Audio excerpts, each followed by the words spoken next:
Les titans du marécage. Dans cette forêt, le silence était plus dangereux que le bruit.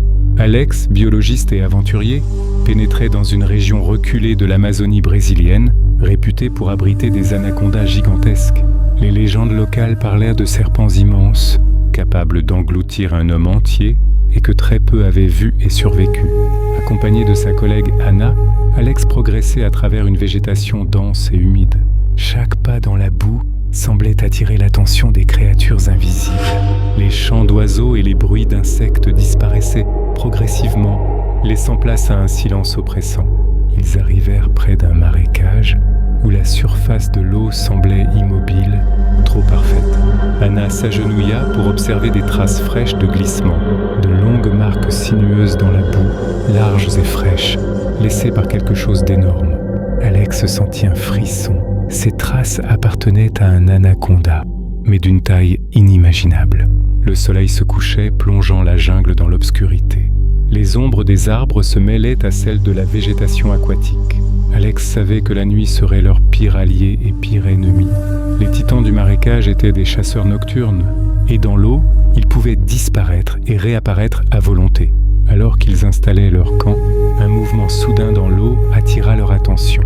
Une vague circulaire, presque parfaite, s'étendait sur plusieurs mètres. Le cœur d'Alex s'emballa. L'un des titans n'était pas seul. Et il était bien plus grand que tout ce qu'il avait imaginé. La nuit tomba rapidement. Les sons de la jungle changeaient. Croassements, bruissements, tout s'arrêta. Alex et Anna entendirent un glissement dans la boue, puis un sifflement inquiétant. Les traces dans le marécage semblaient se multiplier autour du camp.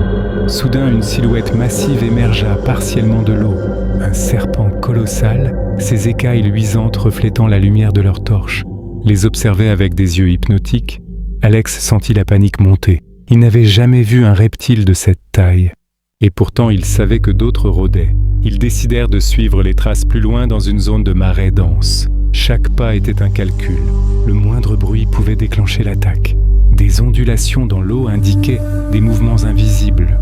Les titans les traquaient, silencieux, coordonnés. Au détour d'un arbre tombé, ils découvrirent les restes d'un ancien camp. Traces humaines mêlées à celles de serpents. Anna murmura. Ils ne tuent pas juste pour manger, ils effacent toute présence humaine. Alex sentit un frisson glacé. Ces créatures dominaient leur territoire, annihilant toute trace de leurs victimes. Les serpents semblaient jouer avec eux, apparaissant et disparaissant, testant leurs réflexes et leurs peurs.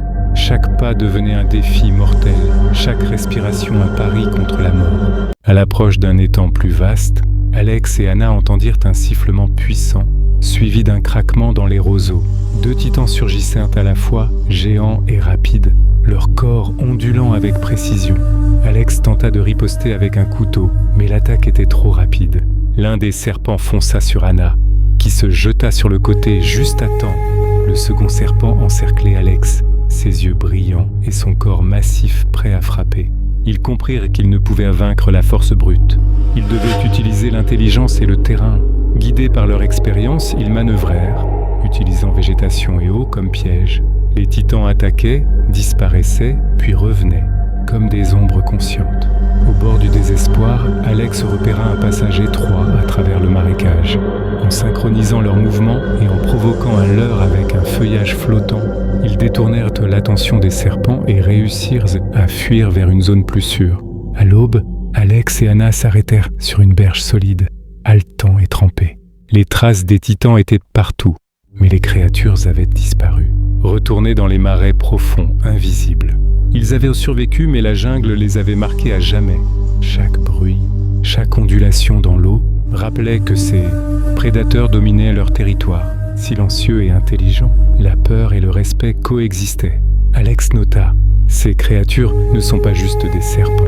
Elles sont la jungle incarnée, consciente et mortelle. Aucune arme humaine ne peut les égaler. Ils reprirent leur route, conscients qu'ils avaient été de simples visiteurs dans un monde où les titans du marécage régnaient en maître. La forêt restait mystérieuse et dangereuse, et l'histoire de cette nuit allait hanter leurs rêves pour toujours.